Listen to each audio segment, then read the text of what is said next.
I just so happen to be black in a world that cannot decide whether it wants my brilliance or my silence. Let me be clear from the onset.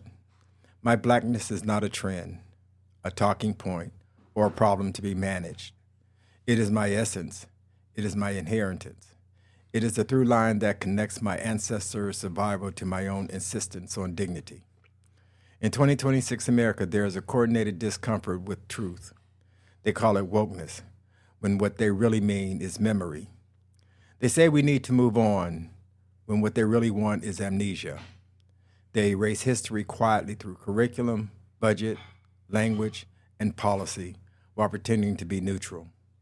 There is nothing neutral about erasure. I am black, and I love being black, not despite the struggle, but because of what the struggle forged in us. Blackness taught me resilience before I knew the word. It taught me strategy before I knew power. It taught me love in a country that has never fully returned it. Nelson Mandela said plainly in A Long Walk to Freedom, to be free is not merely to cast off one's chains, but to live in a way that respects and promotes the freedom of others. Mandela understood something America still resists. Oppression is not just physical, it is psychological, cultural, and historical.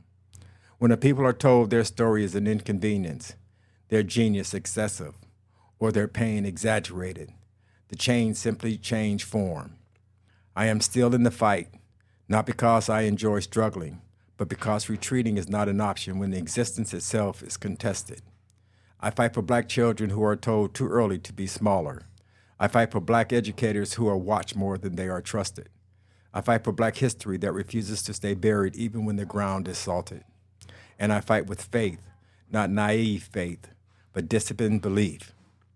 God-given talents are not distributed randomly, nor are they meant to be suppressed.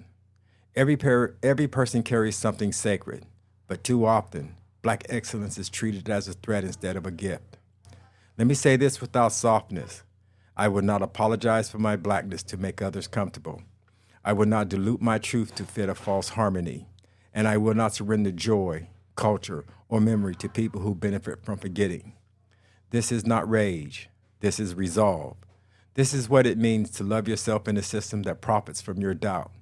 This is what it means to stand upright when history is leaning on your neck. This is what it means to be black, still standing, still thinking, still loving, still fighting. And if that unsettles you, understand this. Freedom has always unsettled the comfortable.